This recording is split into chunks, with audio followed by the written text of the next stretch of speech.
had a wonderful session this morning with Hanli at the beach where I became a dolphin. It was incredible because we all came out of the waters originally, millions of years ago. We came out of the waters into the land, and we came with a lot of instincts in our system, ancient systems. For example, today I held my breath for 3.5 minutes. Wow, that was amazing. I never thought I could do that. But it was by activating this ancient mammalian diving reflex. And I immediately clicked on and said, well, that's what we do already when we're activating ancient healing programs that are in the body that are now in password-protected regions of our DNA. You know, how do we hack our biology to switch on these ancient, not repair systems, because the body's really good at repair, but regeneration systems? How do we turn those on? And I want to take us through a tour of this. But first, a little bit about my background.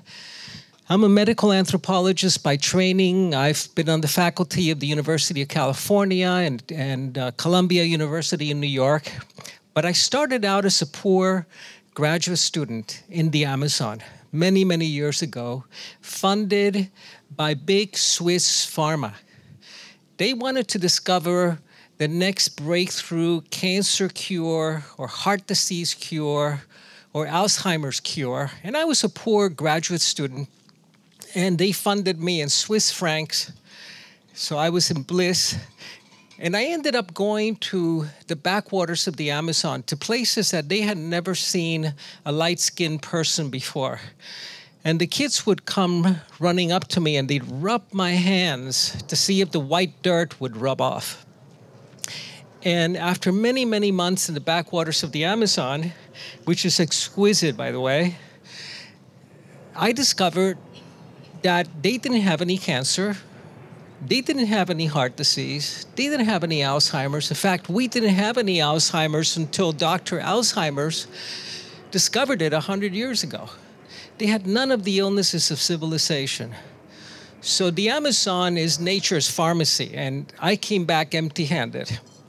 And then I went up to the high mountains in the Andes to work with the shamans in the mountains, to learn how it was that they could, because at that time I was at San Francisco State University directing a laboratory. And it was a brain laboratory simply because we were located in the brain section. So this was the part of the biology lab that nobody wanted, and lab space is really hard to find. So I got the brain lab with 200 brains around me and the stench of formaldehyde. Now, the beauty of having 200 brains around you is that if you ever need a second opinion, you just need to reach over.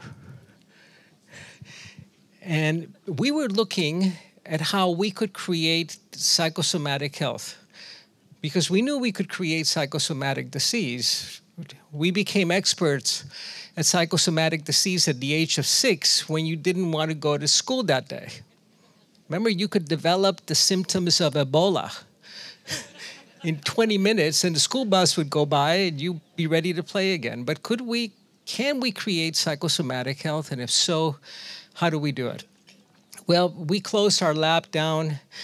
I had a research grant from big Swiss pharma to go into the Amazon and to work with the shamans, with the medicine men and women that did not have technology. They did not have MRIs. They relied on the ability of the mind to create health, to heal or to kill.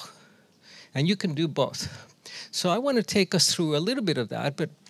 So in the mountains, I got to meet and to work with a group of shamans who had never had any contact with the West. I was the first American anthropologist to work with this group that lived at 5,000 meters altitude. And they had migrated to these high mountaintops to be the keepers of a body of prophecy, of a prophecy that they called the Pachacuti, or the end of time, the end of days. They had prophesied 500 years before that there would come a time when the future of the planet, of Gaia, of Mother Earth, would be in our hands. And we would have to make the difficult choices of whether we elected the survival of our future generations or we elected our short-term pleasure. So they talked about the end of time, but they also spoke about the dawn of a new human, the end of the human species as we know it, and the birth of a new human that would be appearing on the planet today. So I want to speak to you a little bit about that. But for these shamans, these medicine men and women, the prophecy was not as important as the processes. How do you become that new human? How do we take that quantum leap? How do we grow a new body? How do we learn directly through wisdom and not through disease, which is how our immune system learns? You never get the same flu twice. How do we learn directly from wisdom? And this is, I loved Jim's talk yesterday on compassion. And this is one of the great teachings of Buddhism, is the practice of compassion, of alleviating suffering. The shamans have a slightly different practice.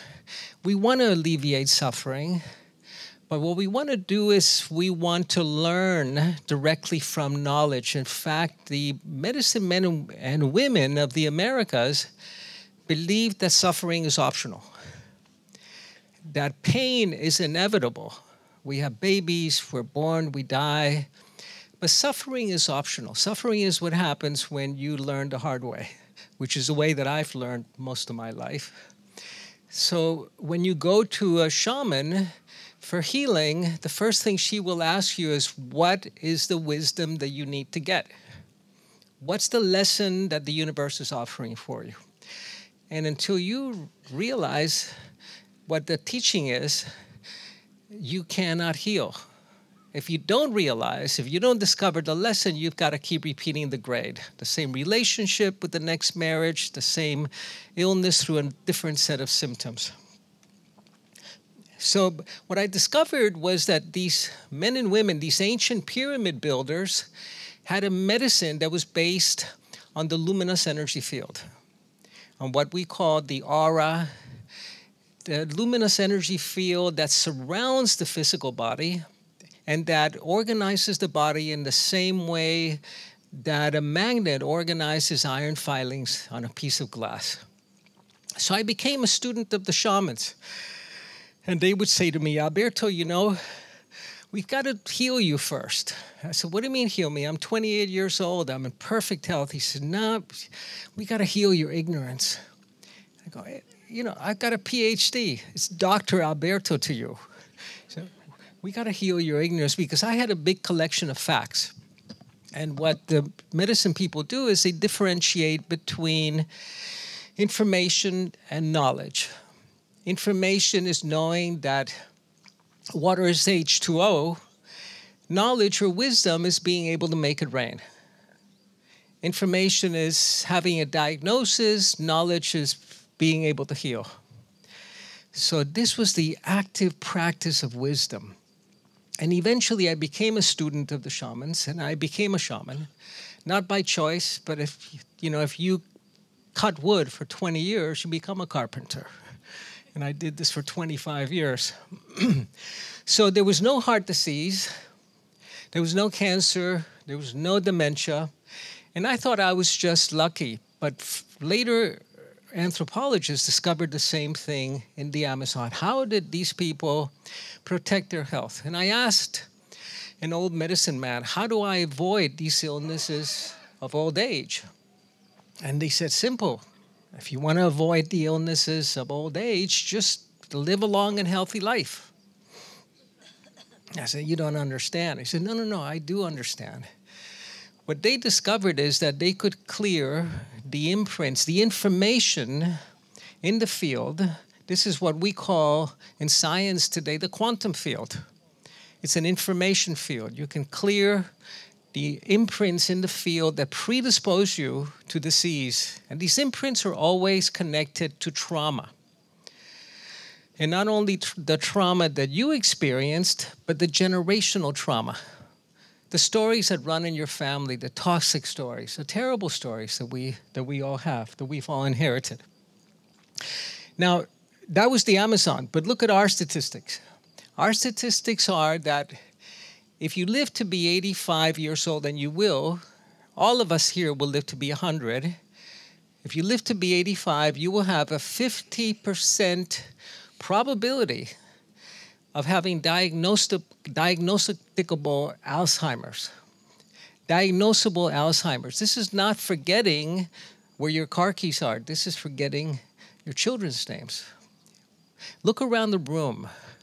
One of every two of us. And of course we go, that's not going to happen to me. But these are the statistics. So today, I want to invite you to, you all know the bell curve, which is that says that 2% of the population will have incredible health. They're not going to get Alzheimer's.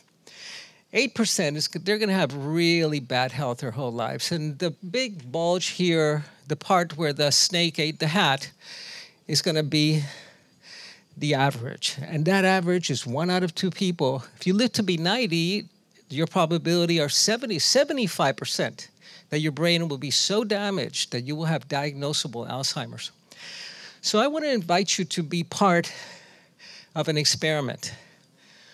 When we do an experiment in medicine or in science, N equals the number of people in the study. And the more people in the study, the more valid that the research is. But today we have to do an experiment where N is equal to 1. My experiment is called Alberto. And what happens if you don't do the experiment, guess what happens? You get to be part of the control group. And the control group is the statistics. And they're not pretty today. So we have to take part in this experiment. But this is not an experiment that's unique to us. It's an experiment that is happening at this time in evolution that all of nature is participating in. And I want to share with you what that experiment is. It's an experiment in consciousness. It's an experiment in intelligence. Because nature prefers brains over muscle and teeth and speed and force. She prefers brains, prefers intelligence over brawn. You know, there are about 40 million species in the planet. 40 million different species in the planet. And there are only 2 species in which the female is allowed to live into menopause. The other 39.99 million species, the female is killed off when she's no longer reproductively viable. But humans and orcas and dolphins, and today this morning I loved that experience with Hanli where I became a dolphin. We have very similar brains. We have the 2 biggest brain to body weight ratios in all of nature, of complexity of the brain. Only 2 species is the female allowed to live into menopause because they're the wisdom keepers. It's the grandmothers of the orcas that teach the young how to speak, how to communicate, how to hunt in times of scarcity. It's our grandmothers that used to teach us how to do that. Only 2 species with the most complex brains. Now, we're not doing such a good job of our intelligence. They're doing a much better job. Humans and orcas, the 2 most intelligent species. So intelligence is what we call consciousness or spirituality, not religion, exploration, discovery. And this is what nature is selecting for. But you cannot take part in that experiment if your brain is broken. If your brain is broken, you know, you are on the fast track to dementia, to Alzheimer's, to Parkinson's. So we have to repair and to upgrade the brain because all of us have been affected by the pesticides, by the toxins in the water and the food that we eat and the air that we breathe. And look at the amount of toxins. This is not a commercial for underwear, but look at the amount of toxins in deodorant. Deodorant has, you know, the body can eliminate 20 milligrams of aluminum per day. But if you have 60 milligrams in an antacid tablet or in your deodorant, you're going to build up those toxins. And the body is very wise. It stores toxins in fat because these are the most stable and long-lived molecules. And the brain is 70% fat. So we cannot take part in that experiment if our brain is toxic. We have to detoxify. Now, I'm going to take you back to how the experiment unfolds. There's no death program in our DNA. There's only a growth program. We're not programmed for getting old, for senescence, or for death. There's no death program in our DNA. The shamans of old discovered also that there's no death program in the information field, in the luminous energy field. We're programmed for immortality.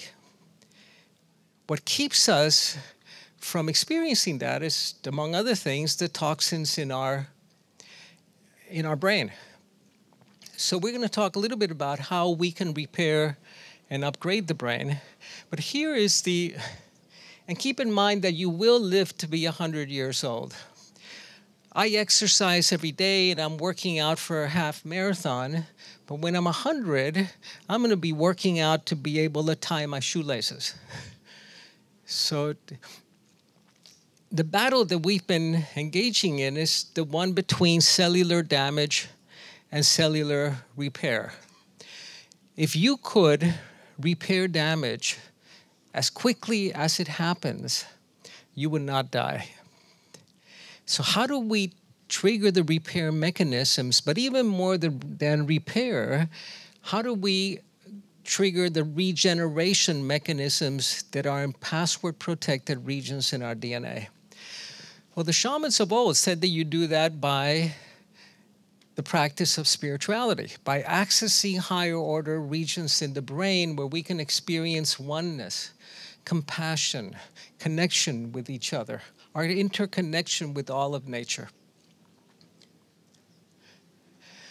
So you grow a new body every 7 years. You already do that. So there's no one really in the planet that's older than 7 years old. So you get new skin every 6 days. That expensive rub that you have is to get the old dead skin cells out so the new cells can flourish. The lining in your lungs is replaced every 3 days. You get new bones every 7 years. So if we look at the luminous energy field as an information field, the quantum field that has information that informs the body, that in effect is the software, how do we upgrade the software? How do we download version 7.1 of human to grow a new body, to become that new human that the prophecies speak about, the prophecies of the shamans of the Americas? Well, we know how to do that today. So this is Dolly. Do you remember Dolly, 1996? The first creature that was cloned, cost $5 million. And this is Barbara. Dolly and it's the right, Barbara is below Barbara Streisand. When Barbara's dogs got really, really old and sickly, she had them cloned. $28,000 is what it costs to clone a dog today.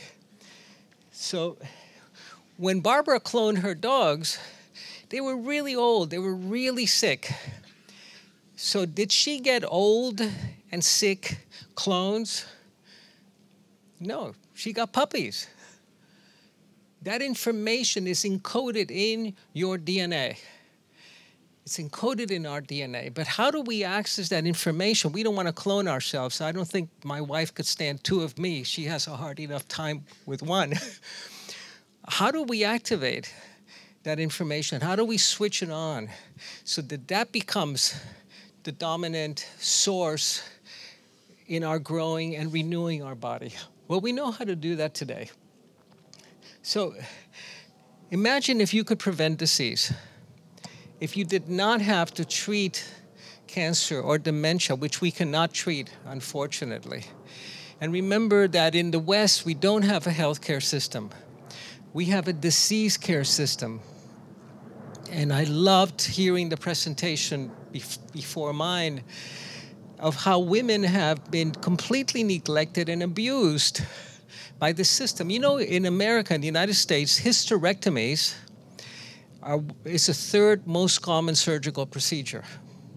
And they'll say to a woman, you know, you really don't need those sexual organs anymore. You've had your kids.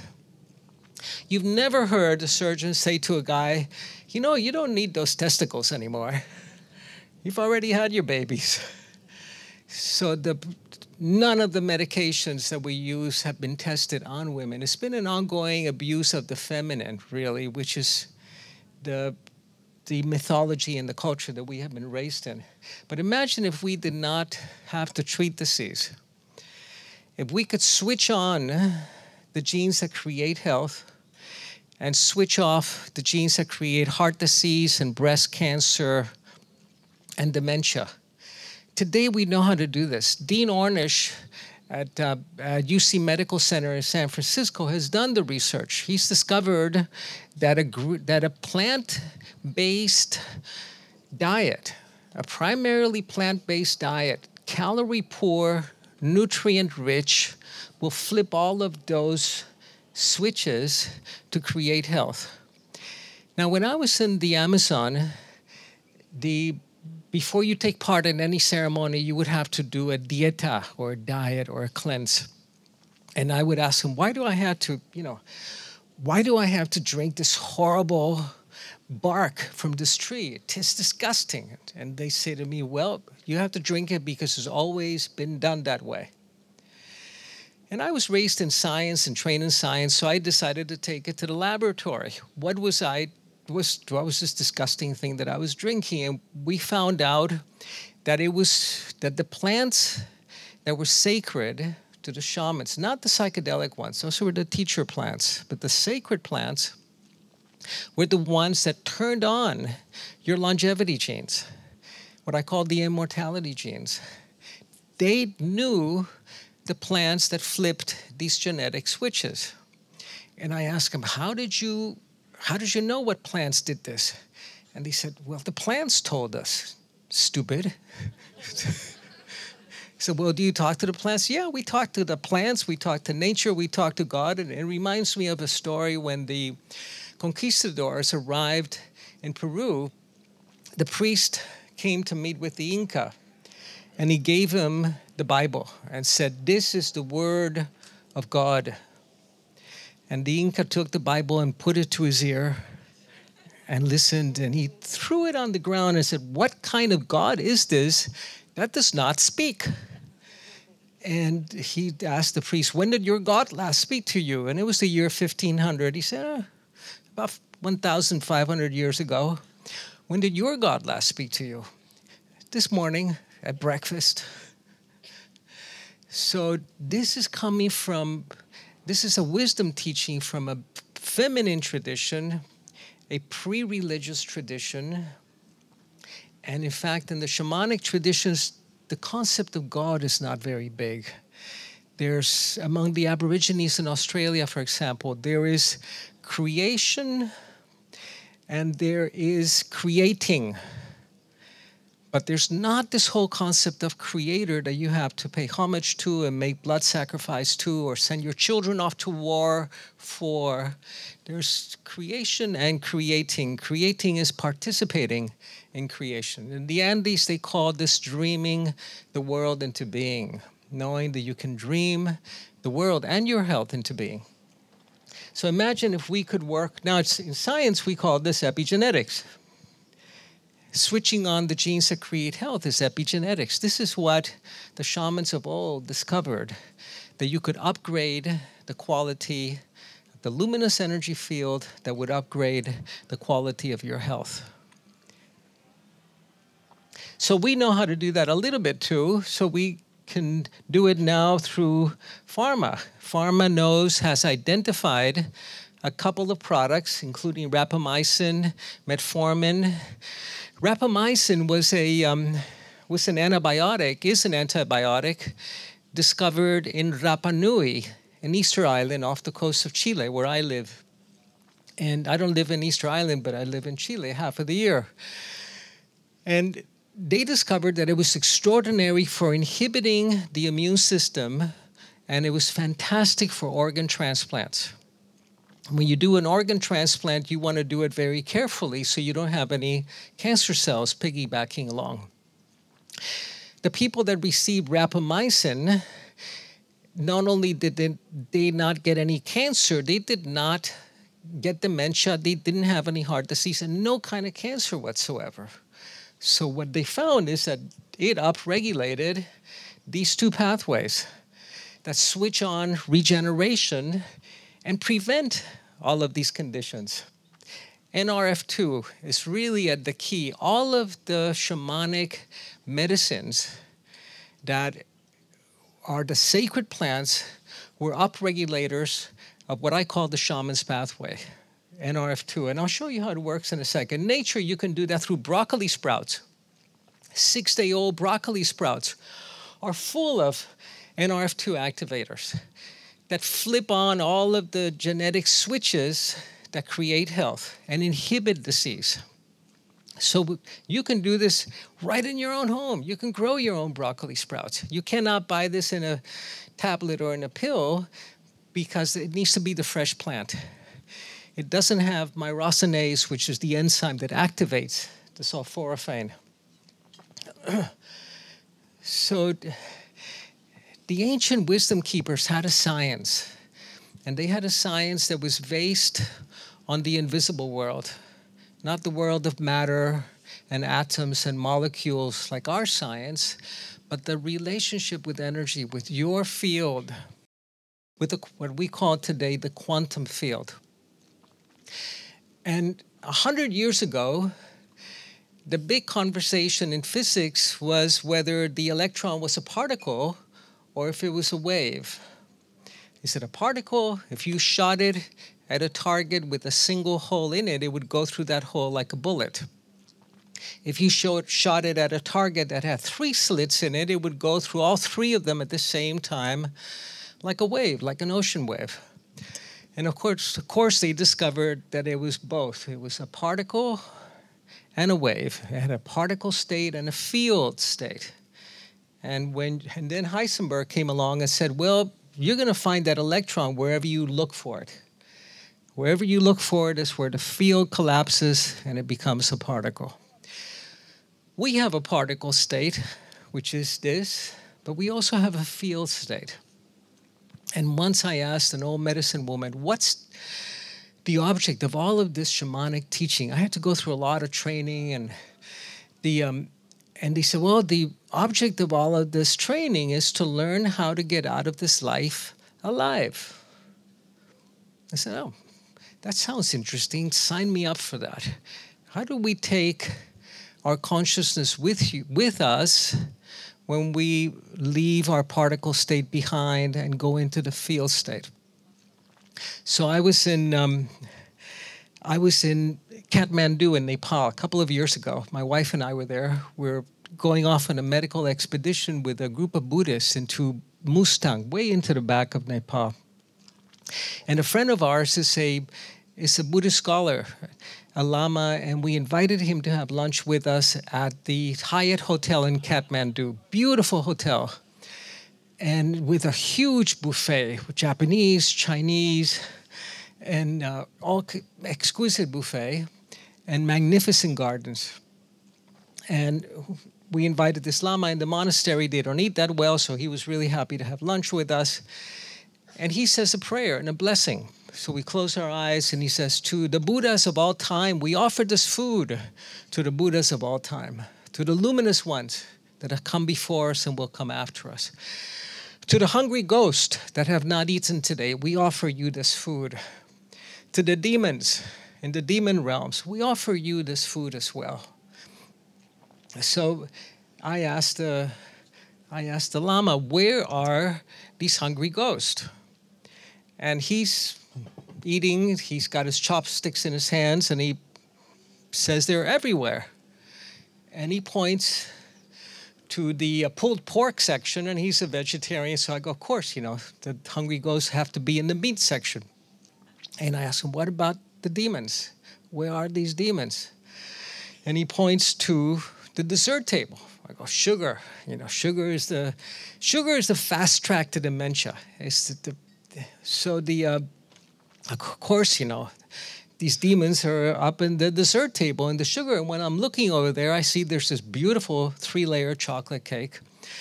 So we were sitting outside in the gardens, and there was a plate glass window, and inside there was an American couple, big guy. And when I'm coming back from the dessert table with my chocolate cake, this big guy is outside yelling at the monk and my wife. And he's saying, you damn skinhead, you're blocking my view. Get out of my view. And the monk is saying, oh, so sorry, we move. And my wife can go from beneficent goddess to wrathful deity in 10 seconds flat. And this is a nice hotel, and they have very heavyweight cutlery. So she's standing up. She's got a big fork in her hand. Her arm is cocked. And I'm feeling bad for this guy already. His wife is pulling him away, and he leaves, and the monk is saying, we moved. My wife said, we're not moving. They're moving. So I sit down, and I said, see, this is your fault. You know, when I'm buying lunch, you don't invite the demons and the hungry ghosts. When you're buying lunch, you can invite whoever you want for lunch. But the lesson for me was that there was a teaching there. When you're with a Lama, there's always a teaching and whatever happens. And the teaching for me was that this is the quality of the field. The quantum field is everywhere. If I were to want to sit in that chair where the three of you are sitting, you would not be very happy because you're already taking up. So two physical objects cannot occupy the same space, but two fields can. You can have 10 magnets on your refrigerator, and their electromagnetic field can be one intertwined with the other, discretely unique, but occupying the same space. And this is what happens when we journey beyond death. We enter our field state that's everywhere, extends out to the farthest reaches of the cosmos. And for the shamans, the question became, how do you take your consciousness with you when you return to your field state? Well, you were not able to discover that until you upgraded the brain. But here's the science with the NRF2, with the shaman's pathway. The NRF2 is a protein that's actually on the cell membrane, outside the nucleus. And when you dislodge it from the cell membrane with sulforaphane or with green tea extract, with garlic, or caloric restriction, intermittent fasting will do that too. You get all of these benefits: antioxidants, anti-stress, anti-inflammation. It knocks NRF2 down into the nucleus, and then it begins to flip switches, flipping the genetic switches for health. And this is what occurs. You get the birth of new mitochondria, the fuel factories in your cells. BAX, which is what regulates cell death, is downregulated, so you live longer, you don't grow old that quickly. It turns on the production of BDNF, brain-derived neurotropic factors. This is what produces stem cells in your brain. Now, when I went to college, we believed the brain did not repair, so that every glass of tequila that we had was 25,000 neurons. And we kind of budgeted our drinking around that. But today we know that the brain repairs itself, that you can switch on the production of neural stem cells. The brain produces stem cells. And we've discovered that every organ in the body does this well. But most important is you turn on the SIRT genes. These are the immortality genes. These are the longevity genes. So we don't have to treat disease anymore. We can prevent it. We know the genetic upregulators that'll do this. It's pretty much impossible, very difficult to treat dementias. If you have an elderly parent or friend that has Alzheimer's, you know how terrible that process is. There's no treatment for it. But we know how to prevent it. We could prevent it with the food we eat, with the supplements you take. If you take omega-3s, omega-3 fatty acids that the body does not produce naturally, that has two components, DHA and EPA, if you take 2 grams of DHA a day, you reduce your risk for Alzheimer's by 85%. Incredible. If you take vitamin D3, 5,000 units of D3. Who takes their D3 every day? All right, excellent. People ask me, well, can't you get enough vitamin D from the sun? I say, yes, absolutely. If you work as a lifeguard. Otherwise, you need to supplement. Breast milk is 40% DHA because the brain needs it to repair and to upgrade. So I tell my students, unless you have a friend who is lactating, you need to supplement. Because we don't get DHA in our food anymore. We used to get it from fish, and today our fish is all farm-raised, has 0 DHA in it. These are the things that repair and upgrade the brain that we need to do in order to be part of the experiment in intelligence that we talked about a little bit earlier. So I have to apologize for this slide. I was just teaching in Germany, and they made me take my sexy slide out. But the idea is this, that nature has programmed us for reproduction, not for longevity. She programs the species for longevity, and that means that we're programmed for reproduction, which is why we're so fascinated by sex. But then this is what happens, right? So we're programmed for reproduction, and that's why every other female in the wild is eliminated when she's no longer reproductively viable. The male lives longer than the female in nature, in the wild. In captivity, we guys live a little bit less than the women do, but what happens is that at the age of 35, all of your repair systems, the growth hormones, glutathione levels, they begin to shut down because you're no longer reproductively of interest to biology. But we know how we can turn these systems back on again today. We know how to do that. We have the science and we have the ancient wisdom. And this is the NRF2 activators that do this. So this is what the prophecy spoke about. The prophecy of the wisdom keepers of old said that there's a new human being born, not sapiens any longer, but luminous humans. That we're in the middle of a quantum leap. Now, let me tell you a little bit about biology. Well, here's just some of the bad news. You know that many of the large species of mammals are disappearing. And I remember driving through Tuscany, the Toscana, 20 years ago at sunset in late summer, and you had to get out every half hour to clear the windscreen from all the bugs.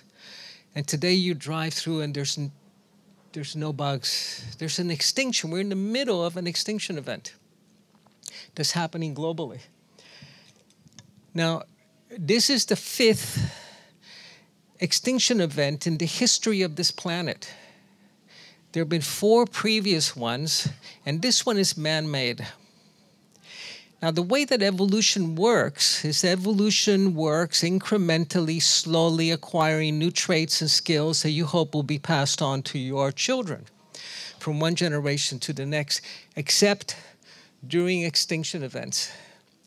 During extinction events is no longer incremental evolution, but it becomes quantum evolution. Biologists call it quantum speciation, where new species appear very rapidly, where the DNA code unfolds another strand and you're able to exhibit a new trait within generations.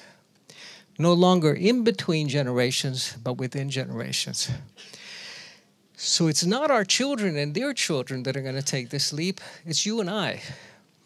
Because Mother Nature, Gaia, takes her foot off of the brake and steps on the accelerator. We can become that new human within our generation. We can take that quantum leap.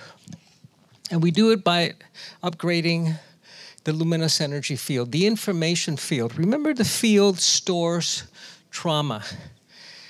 And that is not only your trauma, but what we have inherited. Many of us are the children and grandchildren of war. And we inherit those stories that are encoded epigenetically, encoded in our field and in our body. So we upgrade the quality of the field. This is from the Dalai Lama's secret temple in Lhasa. And it shows this 8th chakra. That's this energy center that is outside the physical body, but within the luminous energy field. So this is not, these technologies are not unique to the shamans. They're unique to shamans worldwide. To shamans that lived in a time when it was the goddess that you prayed to. The shamans that lived before agriculture, before religion appears. Remember that the spiritual traditions are about experience, whereas the religious traditions are about belief. What do you believe in? The shamanic traditions are pre-religious.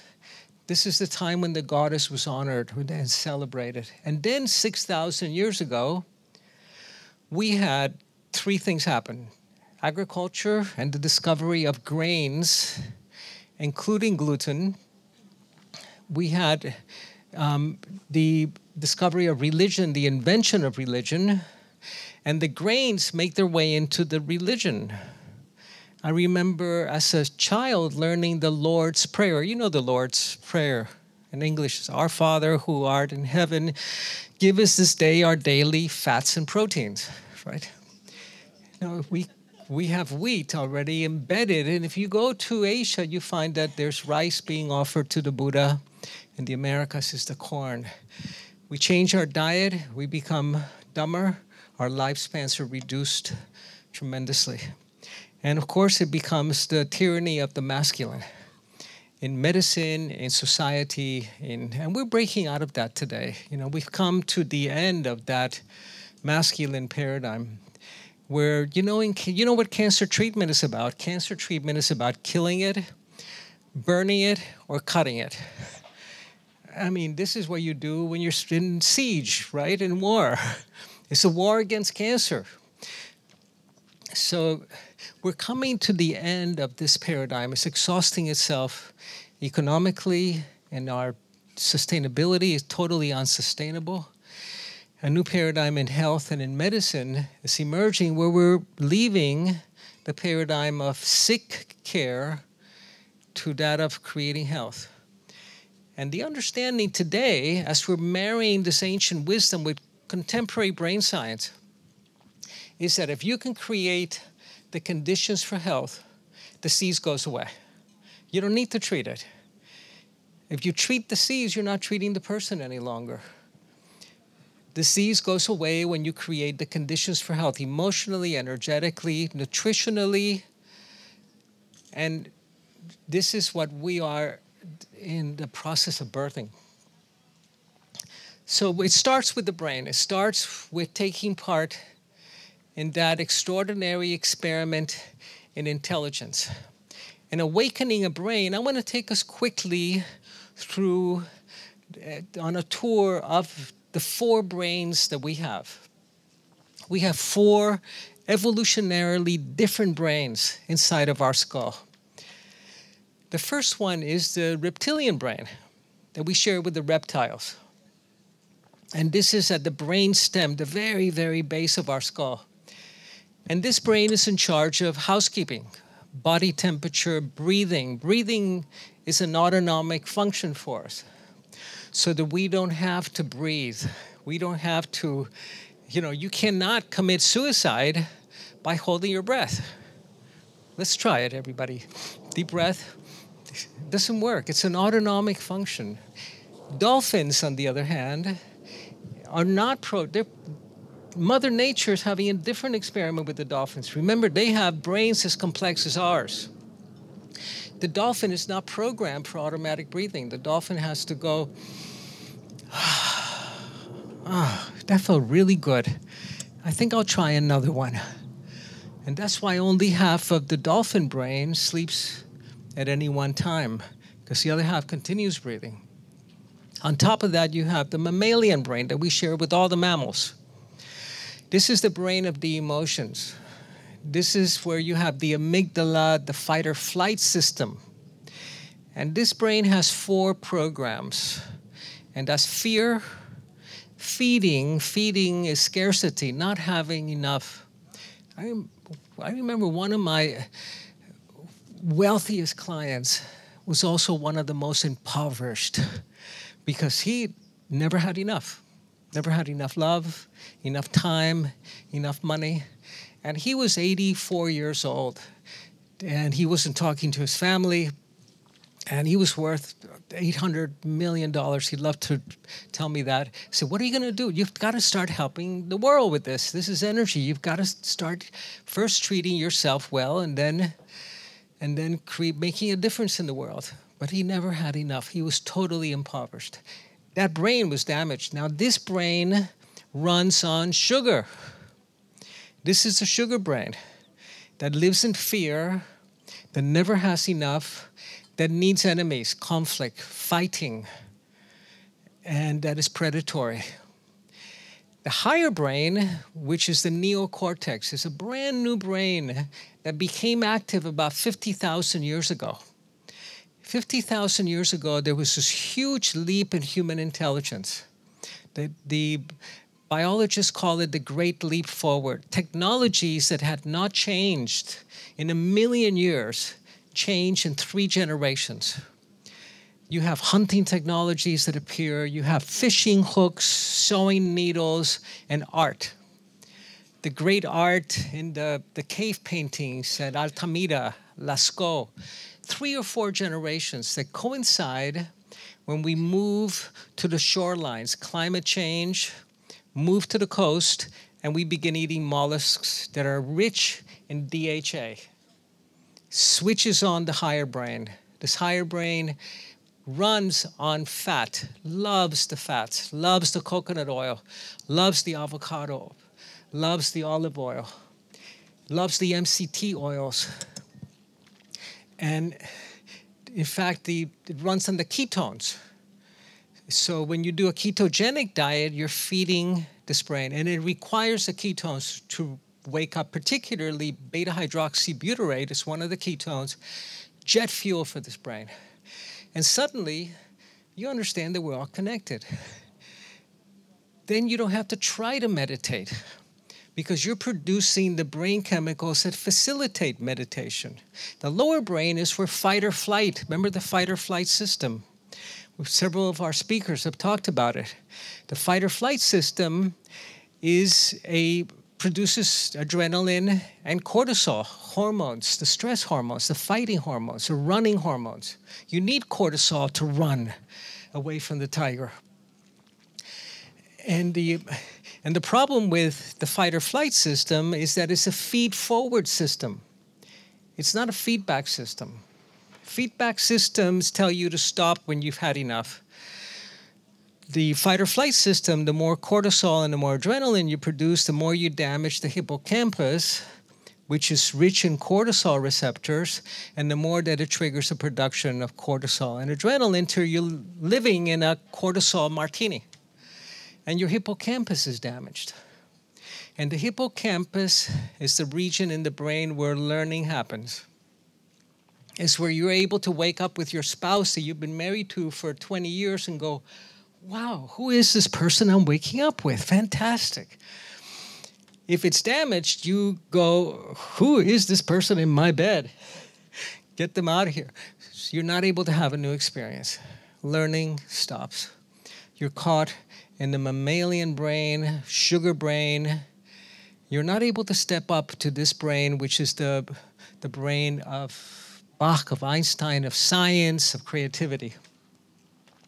And here's the substrate underneath it. If your brain is producing the stress molecules, cortisol and adrenaline, you cannot meditate.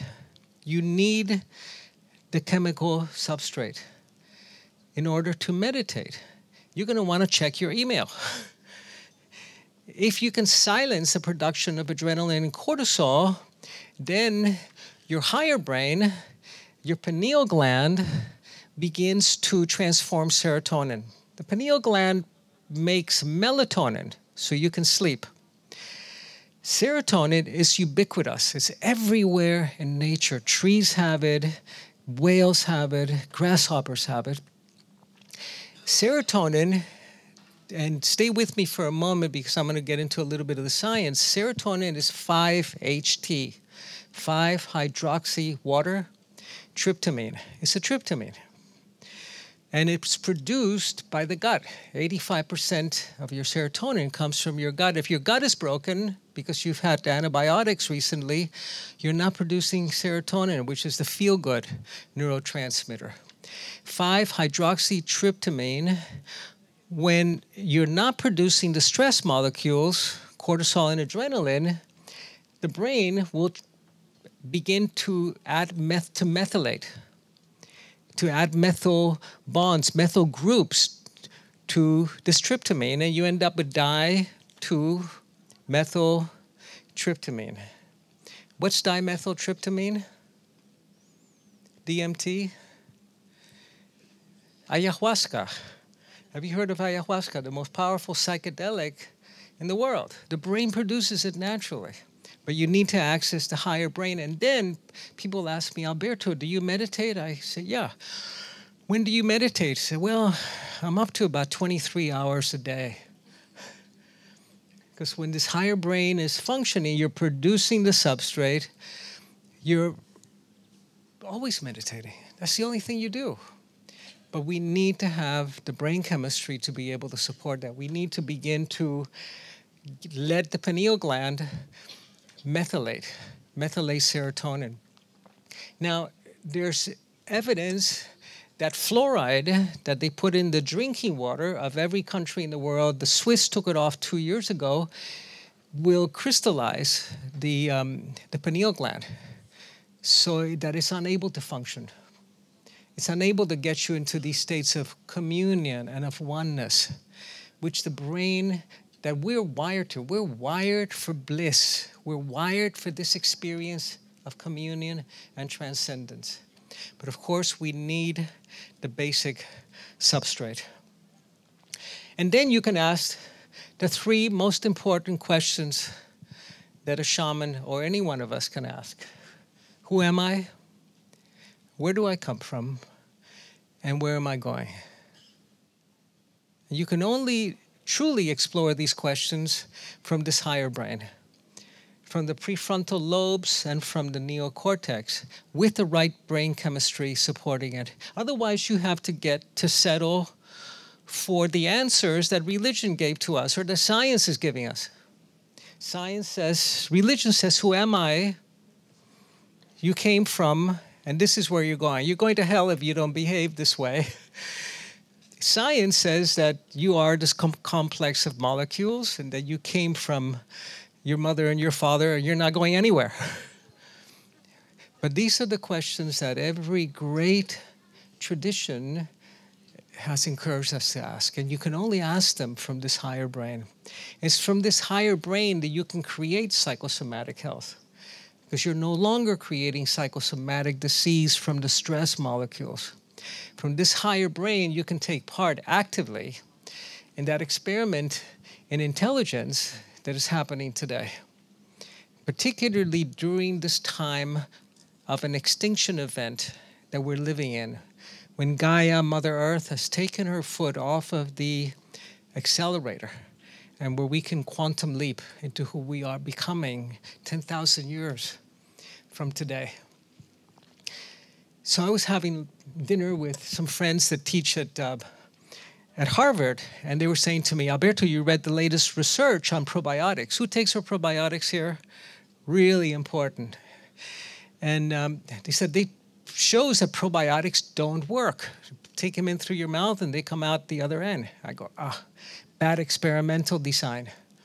They go, what do you mean by bad design? This is Harvard. I said, yeah, bad design. I said, we're having a glass of wine or two. I said, yeah, because, the mind of Gaia, the mind of the planet, is bacterial. They've been here for 2,000 million years. They speak with each other. Now, your probiotics, just a cue for those of you who take it daily, put them in water for 5 minutes, warm water so they can rehydrate. Otherwise, they try to rehydrate in your stomach, which is full of acid. So I say to them, the mind of Gaia is bacterial. So you've got to take your probiotics, and Gaia knows that we're killing her, that we're a parasite, literally, humans. You've got to take your probiotics, and you've got to talk to them. And they're pouring more wine for me. They think, so you got to talk to them. You got to tell them, look, I know that we're a plague here on the earth, but I'm part of the solution. I'm part of the solution. I'm not part of the problem. If they think you're part of the problem, your probiotics might try to do away with you. I'm part of the solution. And then they'll help you. They're conscious. You can speak to Gaia. You can find that voice of the divine when you activate the higher order neural networks in the neocortex. You can speak with God. You can talk to the rivers and to the trees and your probiotics. Talk to them. It's important that they know that you're part of the solution so that they can truly work on your behalf, and we can become that new human that we've been waiting for, that is us. Thank you very much.